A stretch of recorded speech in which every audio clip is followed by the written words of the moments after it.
Hello আমার YouTube বন্ধুরা, কেমন আছেন সবাই? আশা করি সবাই খুব ভালো আছেন। জুয়েল ইলেকট্রনিক্স অ্যান্ড সাউন্ডের পক্ষ থেকে নতুন আরো একটি ভিডিওতে আপনাদেরকে স্বাগতম। টাইটেল এবং থাম্বনেল দেখে বুঝে গেছেন যে আজকের ভিডিওটা কোন বিষয়ের উপর হতে চলেছে। তো আজকের ভিডিওটা হচ্ছে আমরা কিভাবে একটি ট্রান্সফরমারের ক্রস সেকশন এরিয়া বের করতে পারি, এই কোডটির কতটুকু ওয়েট এবং এটাতে কত ওয়াট সর্বোচ্চ পাওয়া যাবে এবং এটা রুলস কি, কিভাবে এটাকে মাপতে হয়, কিভাবে এটাকে হিসাব ক্যালকুলেশন করতে হয়, আজকে আমি A to Z আপনাদেরকে বুঝিয়ে বলার চেষ্টা করব এবং আপনাদেরকে আমি এটাও দেখাবো যে 220 ভোল্টের জন্য আমাদের এটা পাক সংখ্যা কত হবে সেটা কিভাবে বের করব। তো সবার আগে আমাদের যে কাজটি করতে হবে সেটা হচ্ছে এই যে ট্রান্সফরমারটি দেখতে পাচ্ছেন, এই ট্রান্সফরমারটির আপনারা বিভিন্নভাবে মাপতে পারেন। তো আমি আজকে আপনার সহজ পদ্ধতি দেখাচ্ছি, এভাবে অনেকে করি আমরা বা করে। তো আমাদের এটা হচ্ছে প্রস্থ, এটা হচ্ছে দৈর্ঘ্য। তো ক্ষেত্রফল নির্ণয়ের সূত্র কিন্তু দৈর্ঘ্য গুণ প্রস্থ।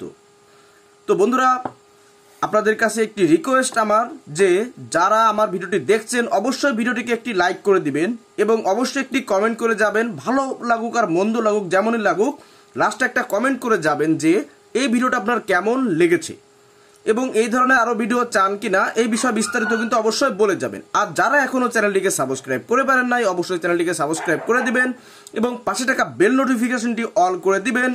আর যারা অলরেডি করে দিয়েছেন বন্ধুরা, আপনাদেরকে অসংখ্য ধন্যবাদ আমার এই পরিবারের মেম্বার হয়ে থাকার জন্য। তো বন্ধুরা, চলুন শুরু করি। তো প্রথমে মনে রাখতে হবে আমাদের এইটা নির্ণয়ের জন্য আমাদের রুলস বা সূত্র হচ্ছে 42 আর এটাকে যখন আমরা মাপবো তখন কিন্তু ইঞ্চির পাশ দিয়ে মাপলে হবে না, অবশ্যই এটা সেন্টিমিটার সাইড থেকে মাপতে হবে। তো দেখুন আমি এটাকে মাপ দিচ্ছি। তো দেখতে পাচ্ছি এটা 4 সেন্টিমিটারের মতো আছে, 3.5-এর একটু বেশি, 4 সেন্টিমিটার ধরলে ভুল হবে না। আচ্ছা, এটুকু দেখলাম, আমরা আরেকটু ঘুরিয়ে দেখি যে কতটুকু আছে।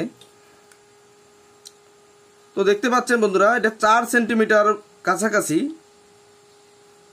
অতএব এখানে অ্যাকুরেট ভাবে যদি ধরা হয় তাহলে দেখতে পাচ্ছি যে এখানে 3.8 সেন্টিমিটার, 3.8 সেন্টিমিটার। ওকে, তাহলে 3.8 সেন্টিমিটার আমরা একটু লিখে নেব। তাহলে 3.8 এটা হচ্ছে আমাদের প্রস্থ। এখন দেখুন আমাদের এই দৈর্ঘ্যটা কত, 9 সেন্টিমিটার। দেখুন আমি কিন্তু সেন্টিমিটারে মাপ দিচ্ছি, আমরা ভালো করে দেখুন, আমি কিন্তু সেন্টিমিটার মাপ দিচ্ছি।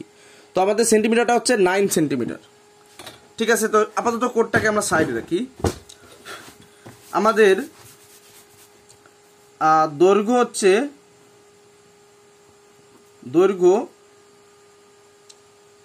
9 সেন্টিমিটার। এটা হচ্ছে আমরা কোরের যে মাপটা এটা পেলাম।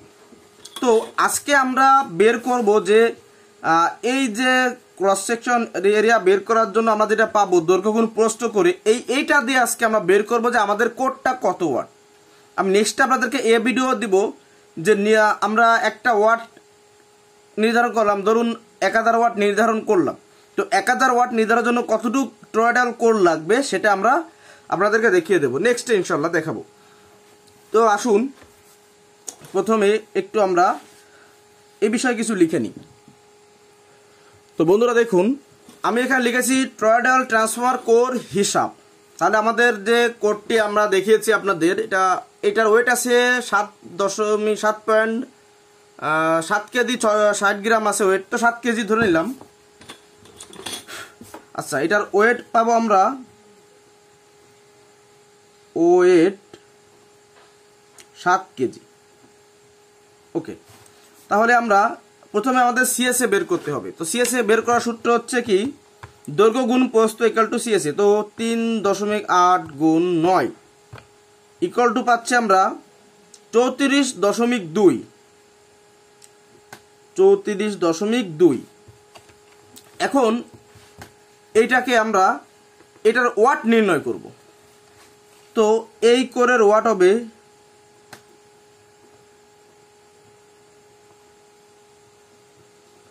এই কোরের ওয়াট কিভাবে বের করব। তাহলে আমাদের এই যে দেখতে পাচ্ছেন 34.2 সেন্টিমিটার যে আমাদের কোরের মাপটি ক্রস সেকশন এরিয়া, এটাকে আমাদের রুট ওভার করতে হবে, সরি বর্গ করতে হবে, আমার বলেছে এটা বর্গ করতে হবে।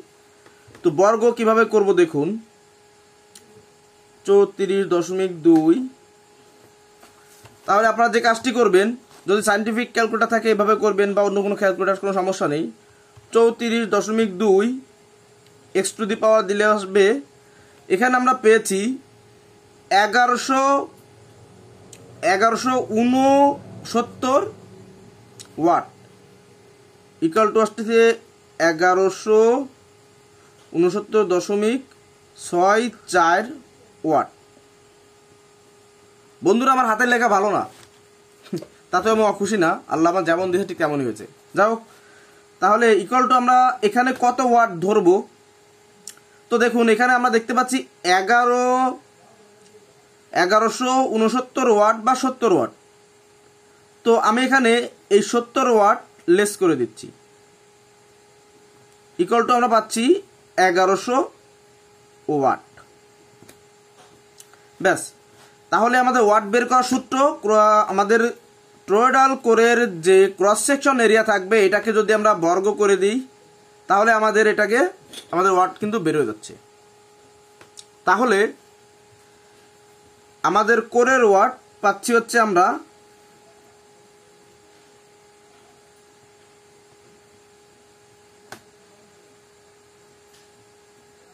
ওয়াট ইকুয়াল টু 1100 পাচ্ছি। ব্যাস, কোরের ওয়াট আমাদের বের করা হয়ে গেল। এখন আমরা টান পার ভোল্ট কিভাবে বের করব? তো টান পার ভোল্ট বের করার সূত্র হচ্ছে, আচ্ছা, টিপিভি, টান পার ভোল্ট ইকুয়াল টু, আমাদের রুলটা লেখা হয়নি, রুলটা লিখে নিই, 42 বা 42। তো আমাদের এটার সূত্র হচ্ছে রুল ভাগ volt, sorry cross section area, অর্থাৎ CSA। তাহলে আমাদের সূত্র হচ্ছে 42, তাহলে 42 লিখে দিলাম, ভাগ হচ্ছে আমাদের ক্রস সেকশন এরিয়া। তো ক্রস সেকশন হচ্ছে 34.2। তো এটাকে যদি আমরা ভাগ দিয়ে দেখি আমাদের টিভিবি কত আসে,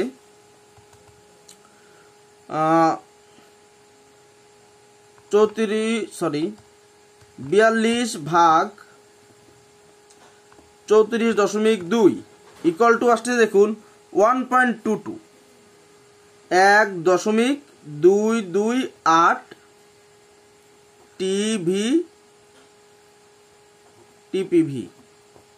তাহলে আমাদের 220 ভোল্টের জন্য আমাদের পাক সংখ্যা কত হবে এটা বের করার সূত্র একদম সহজ। আপনারা এই ভিডিওটি যদি মনোযোগ দিয়ে দেখেন অবশ্যই অবশ্যই অবশ্যই শিখতে পারবেন। আজকে না শেখা যাব না আপনাদের ইনশাল্লাহ। তাহলে আমাদের 220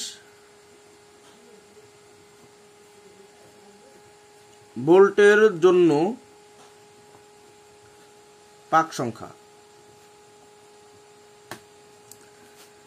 আচ্ছা এখানে কথা হচ্ছে আমাদের এসি যে টার্ন থাকে, AC turn equal to AC volt গুণ TPV, turn per volt, equal to আমাদের এসি ভোল্ট হচ্ছে 220 আর টার্ন পার ভোল্ট হচ্ছে 1.228। তাহলে এটা গুণ দিতে হবে আমাদের। তাহলে এসি হচ্ছে 220 গুণ আমাদের টার্ন পার ভোল্ট হচ্ছে 1.228 ইকুয়াল টু দেখতে পাচ্ছেন 270 টান, 270 টান। তবে এটা যেহেতু পুরানো কোর, আপনি এই ক্ষেত্রে আরো 10টি পাক বাড়িয়ে দিন, ভালো হবে। কারণ আপনাদেরকে বলি এই কোডটা কিন্তু আসলে দীর্ঘদিন যাবৎ চলেছে।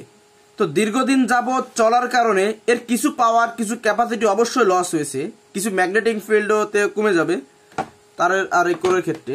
তো সেক্ষেত্রে আমি আপনাদেরকে 10টা ভোল্ট বাড়িয়ে দেওয়া রিকোয়েস্ট করলাম, ইকুয়াল টু 280 পাক সংখ্যা, ব্যাস।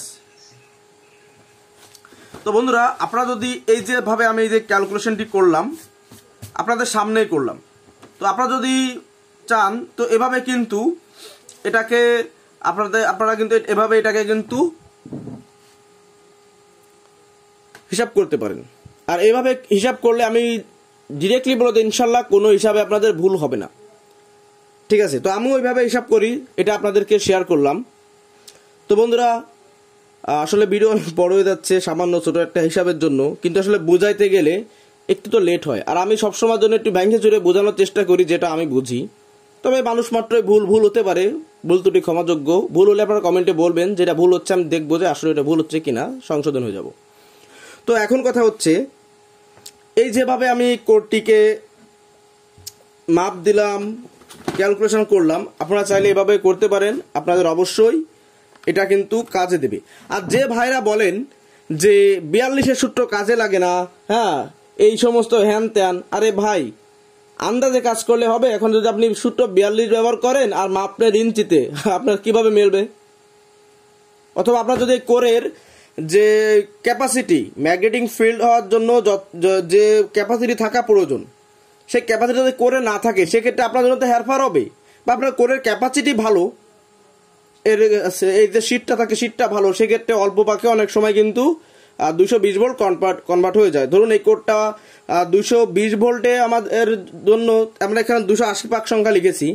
তো দেখা যাচ্ছে 250 পাকেও যদি কোডের কোয়ালিটি ভালো থাকে, এই যে প্লেন শিট, এই যে শিটগুলো থাকে, শিটগুলো যদি ভালো হয়, ভালো মানের হয়, অনেক সময় কম পাকেও কিন্তু 220 ভোল্ট কনভার্ট হয়ে যায়, মানে এর ভিতর ডিস্ট্রিবিউট হয়ে যায়। তো সেই ক্ষেত্রে আপনাদেরকে নজর রাখতে হবে সব দিকেই। তো এগুলো কিন্তু না জেনে শুনে যদি আপনারা উল্টোপাল্টা ক্যালকুলেশন করেন, তো সেক্ষেত্রে ভোগান্তে আপনি হবেন না, তো আমি হব কোনোদিনও না।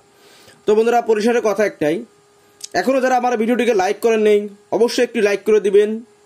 আর যারা এখনও চ্যানেলটিকে সাবস্ক্রাইব করে পারেন নাই, আপনার এই ভাইয়ের চ্যানেলটিকে ভালোবেসে অবশ্যই চ্যানেলটিকে সাবস্ক্রাইব করে যাবেন এবং পাশে থাকা বেল নোটিফিকেশনটি অল করে দিবেন। আর যারা সাবস্ক্রাইব করে ফেলেছেন তাদেরকে অসংখ্য ধন্যবাদ। তো বন্ধুরা, সবাই ভালো থাকবেন, সুস্থ থাকবেন, দেখা হবে নেক্সটে অন্য কোনো ভিডিওতে। সে সবাই সুস্থ থাকুন, ভালো থাকুন, আল্লাহ হাফিজ।